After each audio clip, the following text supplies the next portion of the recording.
ఈనాటి ఆత్మీయ అతిథి శ్రీమతి ముప్పవరపు సుచిత్ర వీరయ్య చౌదరి.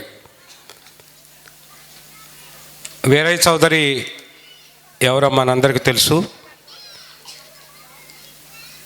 వీరయ్య చౌదరి, సుచిత్ర వీళ్ళందరూ కూడా ఎన్టీఆర్ కళా పరిషత్ ఒంగోలులో వాళ్ళ బాధ్యతల్ని నిర్వహించినటువంటి వారే.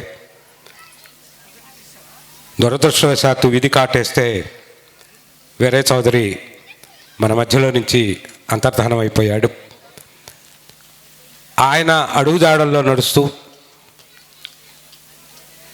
రాజకీయ రంగ ప్రవేశం చేసిన సుచిత్ర గారికి పార్టీ తగు న్యాయం చేసి ఆమెను సపోర్ట్ ఇవ్వాలనేటువంటి ఉద్దేశంతో ప్రకాశం జిల్లా గ్రంథాలయ సంస్థ చైర్మన్గా నియమించడం జరిగింది. వారు ఇప్పుడు తమ సందేశం అందిస్తారు.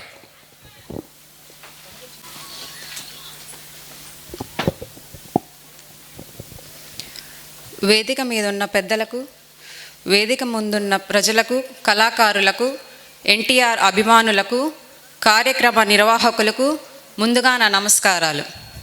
ఎన్టీఆర్ అంటే ఓ ప్రభంజనం, ఓ చైతన్యం, కృషి, పట్టుదలకు ఆదర్శం, ఒక ఆత్మగౌరవ ప్రతీక. ఎన్టీఆర్ అంటే ఓ ఉద్యమం. ఆ మహానుభావుడు పేరున కళా పరిషత్ నిర్వహించడం, కళలను బ్రతికించడానికి నిర్వాహకులు చేస్తున్న కృషి ఎంతో ప్రశంసనీయమైంది. నందమూరి తారక రామారావు గారి స్మృతికి అంకితమైన సాంస్కృతిక సంస్థ ఎన్టీఆర్ కళా పరిషత్ నాటక, సంగీత, నృత్యం వంటి కళారూపాలను ప్రోత్సహించడం ద్వారా యువతరానికి భారత సంస్కృతిని పరిచయం చేయడానికి కళా పరిషత్ చేస్తున్న కృషి అభినందనీయం.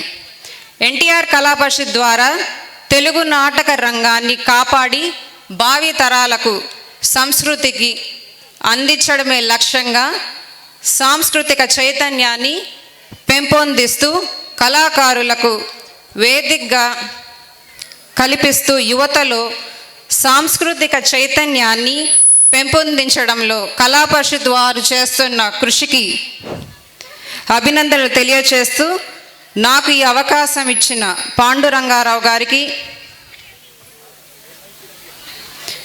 అనంతవరం గ్రామ ప్రజలకు ధన్యవాదాలు తెలియచేసుకుంటూ సెలవు తీసుకుంటున్నాను. Thank you.